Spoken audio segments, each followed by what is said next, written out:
Hello students, स्वागत है आपका एक बार फिर से। आज हम डिटर्मिनेंट चैप्टर की मिसलेनियस एक्सरसाइज के बची हुई प्रॉब्लम्स को सॉल्व करने जा रहे हैं। क्वेश्चन नंबर 1 to 10 हम पिछले वीडियो में सॉल्व कर चुके हैं। यहाँ पर हम लोग 11 to जितनी प्रॉब्लम्स बची हैं उन सारी प्रॉब्लम्स को सॉल्व करेंगे। तो चलिए स्टार्ट करते हैं। Question number 11, using property of determinant prove that alpha beta gamma alpha square beta square gamma square beta plus gamma gamma plus alpha alpha plus beta equals to beta minus gamma gamma minus alpha alpha minus beta alpha plus beta plus gamma। इसके equal हमें prove करना है। तो जब भी आप इस तरह के क्वेश्चंस देखोगे जो आपको डिटर्मिनेंट की प्रॉपर्टीज का यूज करके इक्वल प्रूव करना है, तो आप सबसे पहले राइट हैंड साइड में देखिए। राइट हैंड साइड में पहले ये देखिए कि आपको प्रूव क्या करना है और उसके अकॉर्डिंग आप रो या कॉलम को ऑपरेट कीजिए। तो देखो, हमें बीटा माइनस गामा चाहिए, गामा माइनस अल्फा चाहिए, अल्फा माइनस बीटा चाहिए और alpha plus beta plus gamma चाहिए। तो यहाँ से देखिए, हम लोगों को alpha plus beta plus gamma इतनी आसानी से मिलने वाला है नहीं। हम लोग माइनस करें तो हमें alpha minus beta, beta minus gamma और gamma minus alpha easily available हो जाएगा। तो हम लोगों ने यहाँ पर जो अप्लाई किया है वो अप्लाई किया है R2 minus R1 and R3 minus R1। तो जब R2 माइनस R1 कर रहे हैं और R3 माइनस R1 कर रहे हैं तो R1 पर तो कोई इफेक्ट होगा नहीं, R1 तो एज इट इज रहेगा। अब R2 माइनस R1 जब आप करेंगे तो R2 में आपका क्या है, बीटा, बीटा में से अल्फा को जब लेस करोगे तो हो जाएगा बीटा माइनस अल्फा। यहाँ बीटा स्क्वायर से अल्फा स्क्वायर लेस करोगे तो हो जाएगा beta square minus alpha square. And gamma plus alpha से बीटा प्लस गामा जब लेस करोगे, gamma plus alpha minus beta minus gamma, तो गामा से गामा कैंसिल आउट, आपके पास क्या बचेगा, अल्फा माइनस बीटा बचेगा।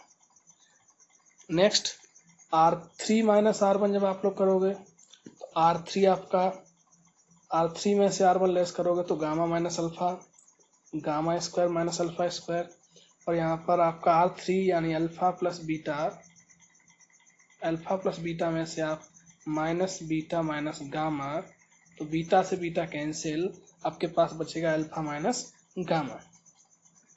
अब देखिए, हम लोगों को यहाँ पर सेम नंबर मिल रहा है कि नहीं मिल रहा है? अभी नहीं मिल रहा है, क्योंकि अभी हम लोगों को ये beta square minus alpha square और beta square gamma square minus alpha square है। तो beta square minus alpha square को आप लिख सकते हो beta plus alpha into beta minus alpha. ये आपका बहुत पुराना फॉर्मूला है, a square minus b square equals to a plus b into a minus b. ऐसे ही आप gamma square minus alpha square को भी ओपन कर लोगे तो यहाँ पर आपको मिलेगा gamma minus alpha and gamma plus alpha. अब यहाँ से बीटा माइनस गामा और गामा माइनस अल्फा हम लोगों ने कॉमन आउट निकाल दिया।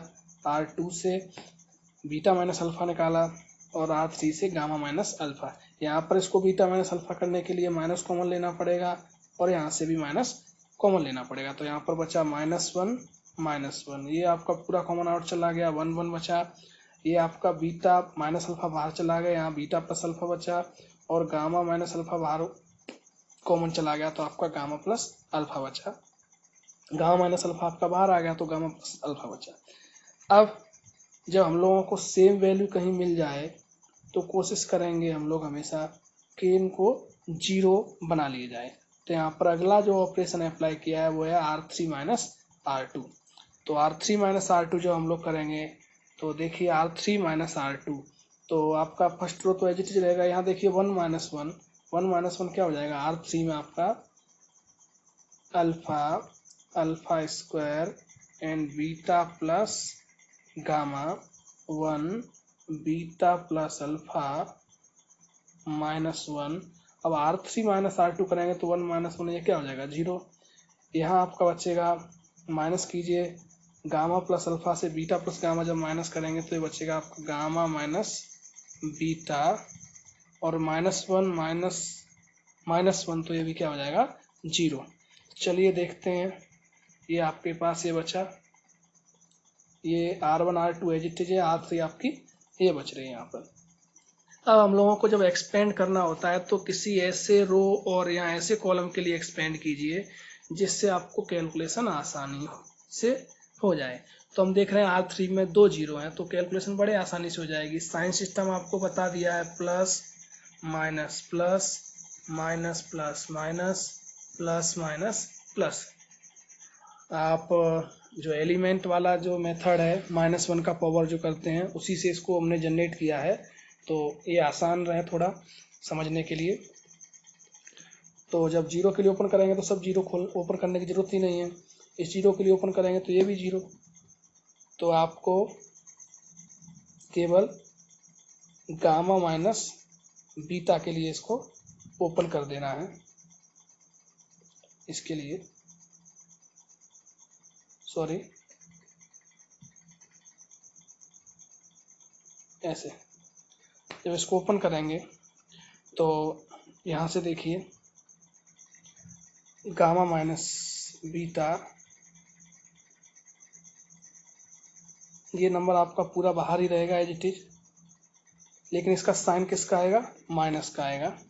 इनटू यहाँ पर देखिए माइनस अल्फा इंटू 1, ये आपका माइनस अल्फा हो गया, -1 इंटू अल्फा माइनस अल्फा, और माइनस ये आपका फॉर्मूले का आएगा, तो माइनस बीटा और माइनस गामा, माइनस दोनों में से कॉमन आउट हो जाएगा। देखिए यहाँ भी माइनस और इसमें से माइनस कॉमन आउट, तो बाहर आके कितना हो जाएगा, ये प्लस हो जाएगा। तो आपके पास बचा beta minus alpha, gamma minus alpha, ये वैल्यू एज इट इज है, ये आपका गामा माइनस बीटा हो गया, और ये माइनस एक बाहर है, एक इसमें से कॉमन आएगा तो वो प्लस हो जाएगा, तो हो जाएगा alpha plus beta plus gamma. अब आप लोगों को आंसर मैच करने के लिए यहाँ से माइनस कॉमन ले लीजिए तो ये हो जाएगा अल्फा माइनस बीटा, और यहाँ से माइनस कॉमन ले लीजिए तो ये हो जाएगा बीटा माइनस गामा, तो माइनस माइनस बाहर आके क्या हो जाएगा प्लस, तो ये हमें रिजल्ट प्रूव हो गया। तो you can solve it. Next question, using properties of determinant prove that. आपको डिटर्मिनेंट की प्रॉपर्टी का यूज करते हुए इसको प्रूव करना है। तो यहाँ पर देखिए आपको x minus y, y minus z और जेड माइनस एक्स, तो आसान है, x minus y, y minus z और जेड माइनस एक्स के लिए यहाँ पर आप R2 में से R1 को लेस कर दीजिए, बिल्कुल पिछले क्वेश्चन के बेस है, और R3 में से R1 को लेस कर दीजिए। उसके बाद नंबर कॉमन ले लीजिए,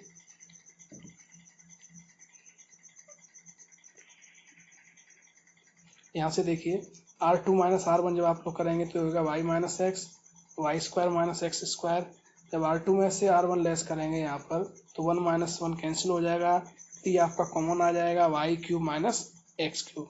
ऐसे ही आप R3 में से R1 लेस करेंगे तो ये हो जाएगा Z minus x, Z square minus x square, और R3 में से R1 लेस करेंगे तो 1 माइनस 1 0, ये हो जाएगा z cube minus x cube.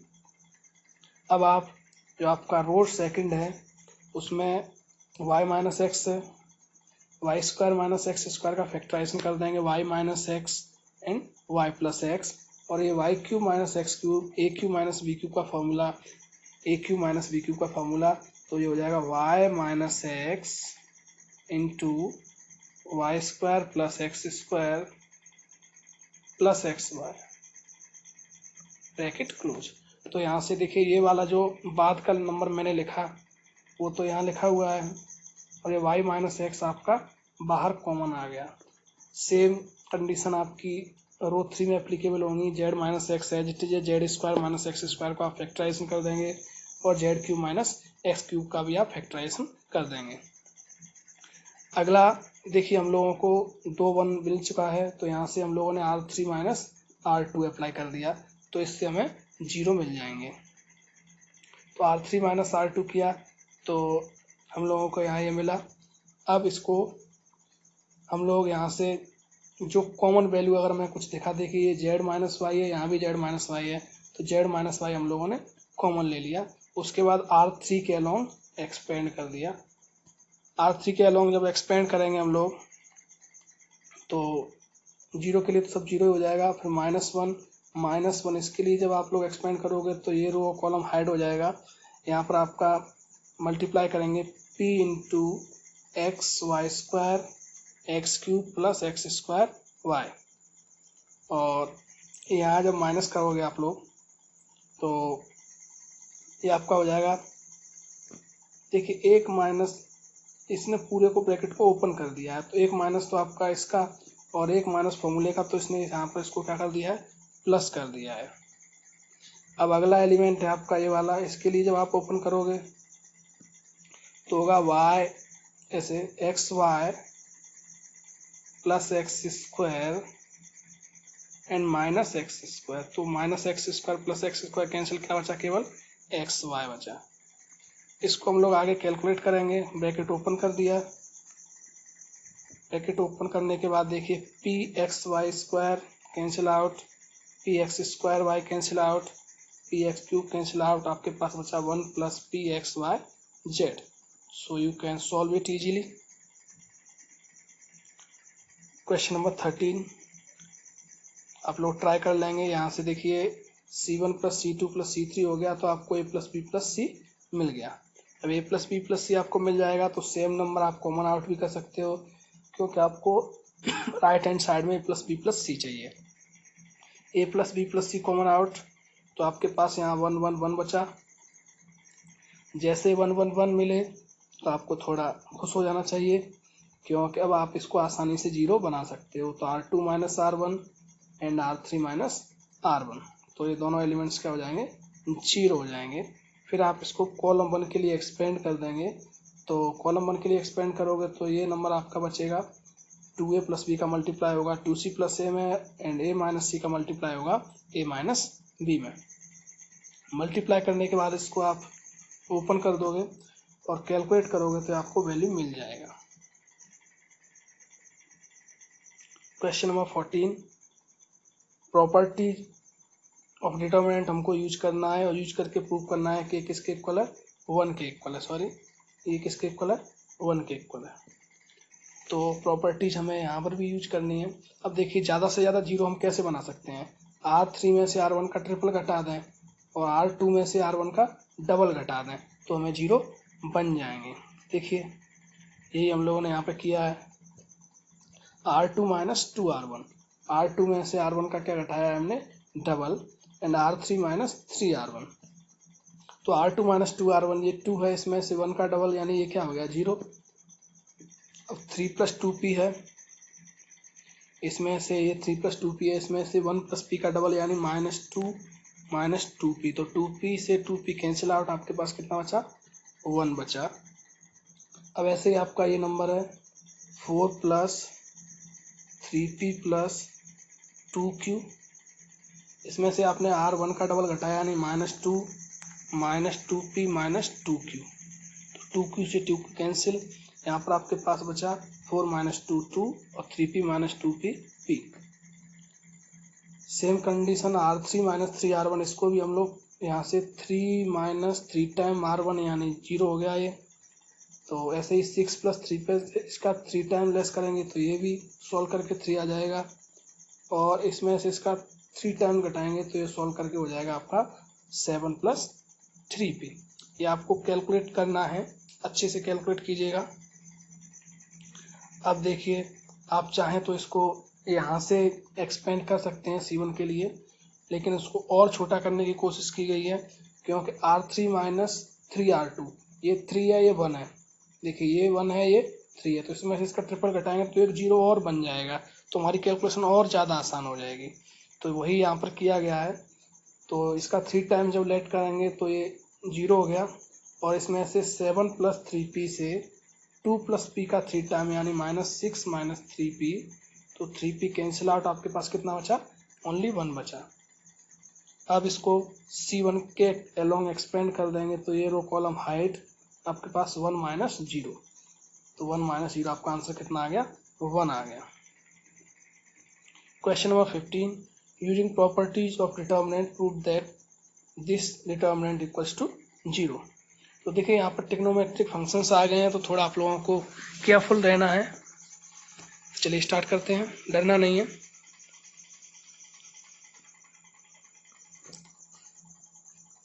इसके दो तरीके हैं, या तो आप यहाँ पर ये कॉस x प्लस वाई का फॉर्मूला लगा के इसको एक्सपेंड कर दीजिए। तो देखिए हम लोगों ने यहाँ पर एक्सपेंड कर लिया है। cos x प्लस वाई क्या होता है, cos x cos y minus sine x sine y। और फर्स्ट रो में साइन डेल्टा से मल्टीप्लाई कर दिया है, सॉरी फर्स्ट कॉलम में, और सेकंड कॉलम में cos डेल्टा से मल्टीप्लाई कर दिया है। तो ये बन गया साइन अल्फा साइन डेल्टा, और ये बन गया cos अल्फा cos डेल्टा। ये sign beta sine delta, cos beta cos delta, sign gamma sine delta, cos gamma cos delta. अब आप लोग चाहें तो C2 माइनस C1 कर दें तो भी ये दोनों आइडेंटिकल हो जाएंगी। यहाँ पर C1 प्लस C3 किया है, तो C1 प्लस C3 जब आप करेंगे, C1 में आपके element sine alpha sine delta, तो जो इसको ऐड करोगे तो ये minus sine alpha sine delta, आपका केवल क्या बचेगा, cos अल्फा cos डेल्टा बचेगा। यहाँ पर क्या बचेगा, cos बीटा cos डेल्टा, यहाँ पर cos गामा cos डेल्टा। तो यहाँ पर आपके C1 और C2 दोनों कैसे हो गए, आइडेंटिकल हो गए, सेम हो गए।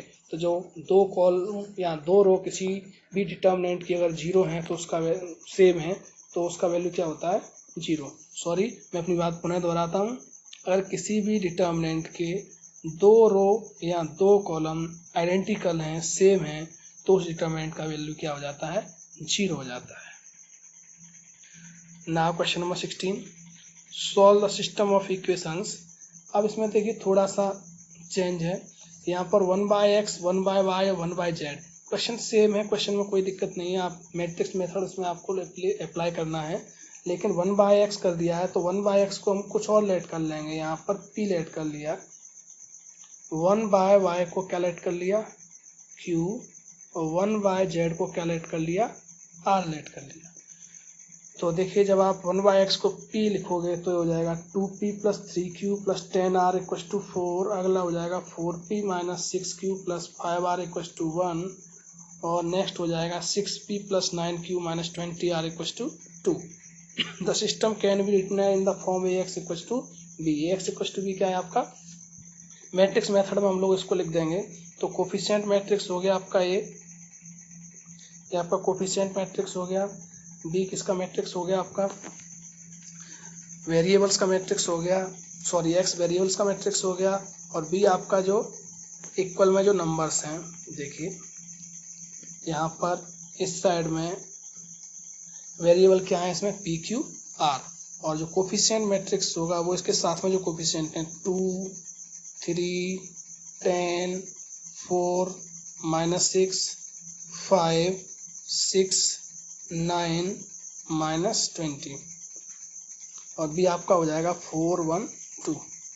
तो ये हम लोग यहाँ पर लिखे हुए हैं ये।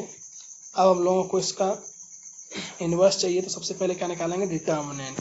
तो डिटर्मिनेंट ऑफ ए निकाला, सॉल्व करके डिटर्मिनेंट ऑफ ए हमें मिला 1200 which is not equal to 0।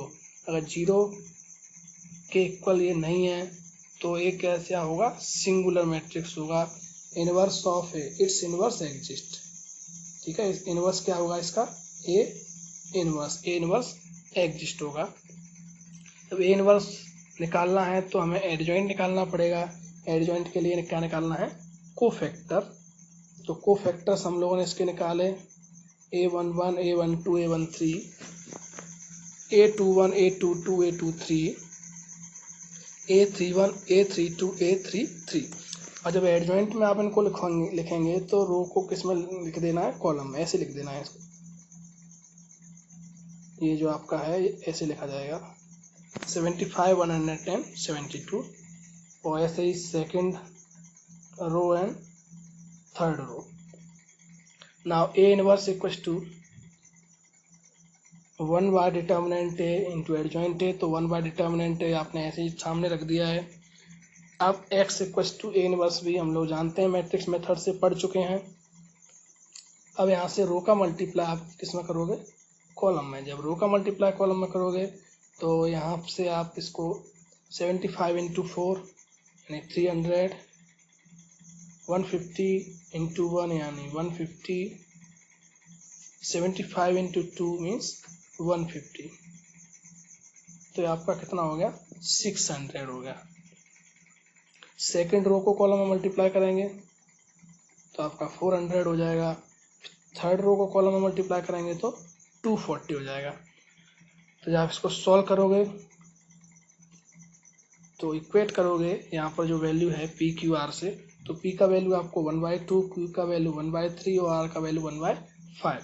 अब पी इक्वल टू क्या है 1/2, पी क्या है आपका 1/x, तो x का वैल्यू कितना हो जाएगा 2, y का वैल्यू 3 एंड z का वैल्यू 5।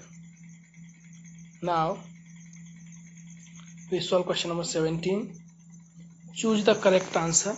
ये एमसीक्यू है इसका हमें, लेकिन एमसीक्यू भी अगर हमें सॉल्व करना है, उसका आंसर निकालना है तो सॉल्व तो करना ही पड़ेगा। तो चलिए देख लेते हैं पहले। इसका आंसर वैसे ये है, देखें कैसे आया है इसका आंसर है, इसका वैल्यू 0 है। तो we have x + 2, x + 3, x + 2a, x + 3, x + 4, x + 2b, x + 4, x + 5, x + 2c। अब हमें कुछ ऐसा करना है जिससे ये इसमें रो या कॉलम आइडेंटिकल हो जाए। अब इसमें दे रखा है ए बी सी किस में है, एपी में है।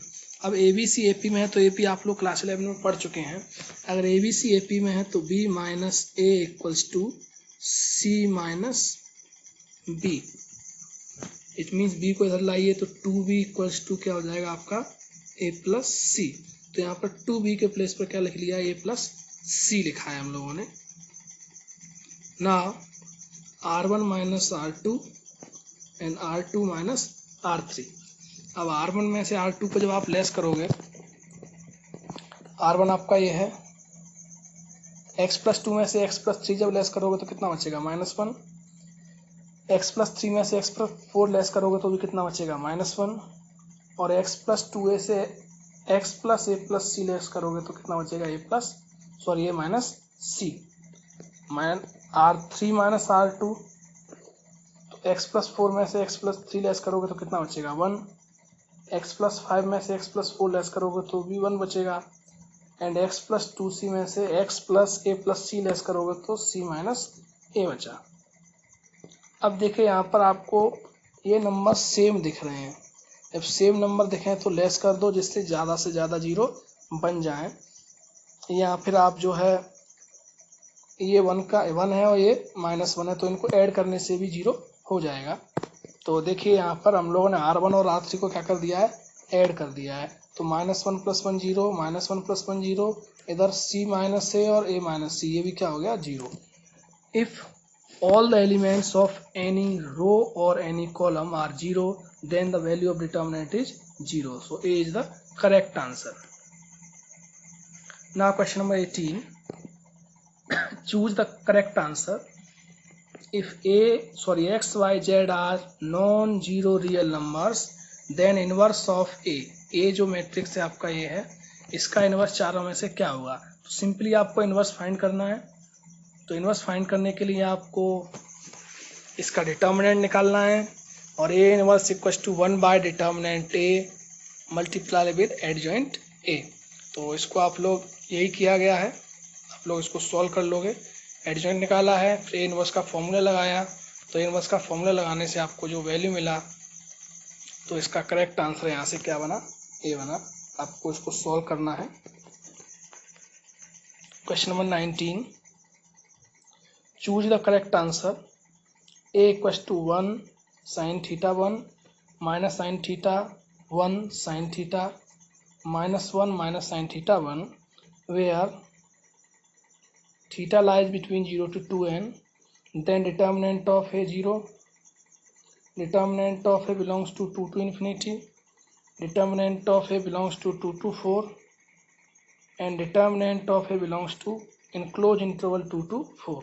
यहाँ पर आपको C में जो इंटरवल है वो ओपन इंटरवल है, और डी में जो इंटरवल है वो आपका क्लोज इंटरवल है।